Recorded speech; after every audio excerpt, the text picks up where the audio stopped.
Si qofatu beeka keessa laphee koo situ barbadeesse warreen diina koo galatoomsin faarsan yaa Waaqa koo ulfaadhu sin jedha yaa Uumaa koo si qofatu beeka keessa laphee koo situ barbadeesse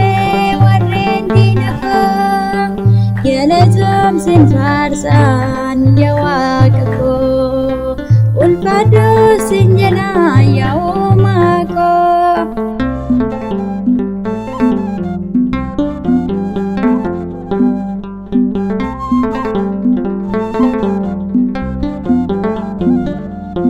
Si jiranaan jettee na jajjabeessite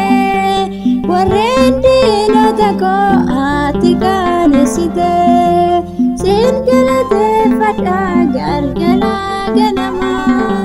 humni kee na wajjin mootii bara baraa si qofatu beeka keessa laphee koo situ barbadeesse warreen diina koo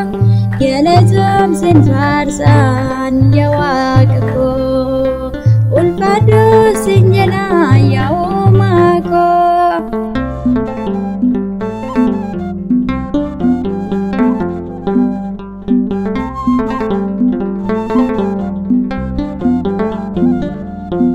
Yeroo yaadu abbaa seenaa koo xuraa'aa tureera dubni koo har'a garuu gooftaa sinaan eebbifame daree namootatti ulfinaan waamame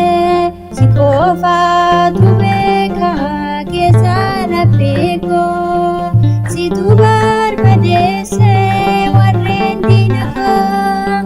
galatoomsin faarsan yaa Waaqa koo ulfaadhu sin jedha yaa Uumaa koo.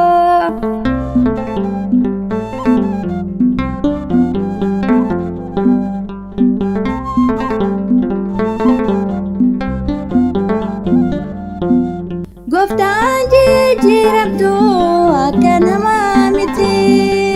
ulfinni kee abbaa baramaa baraatti amma gammadeera si wajjinan bee fayyisaa lubbuu koo sinaan eebbifame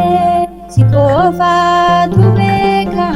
keessa laphee koo situ barbadeesse warreen diina koo galatoomsin faarsan yaa Waaqa koo ulfaadhu sin jedha yaa Uumaa koo.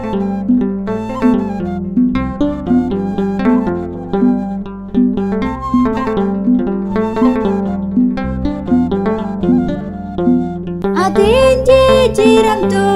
akka namaa miti jaalalli kee abbaa baramaa baraatti ilibseen si faarsa akka qulqullaata gooftaa sin leellisa yaa mootii moototaa si qofatu beeka keessa laphee koo situ barbadeesse warreen diina koo galatoomsin faarsan yaa Waaqa koo ulfaadhu sin jedha yaa Uumaa koo si qofatu beeka keessa laphee koo situ barbadeesse warreen diina koo galatoomsin faarsan yaa Waaqa koo barbaadu sin jedha yaa uumaa koo.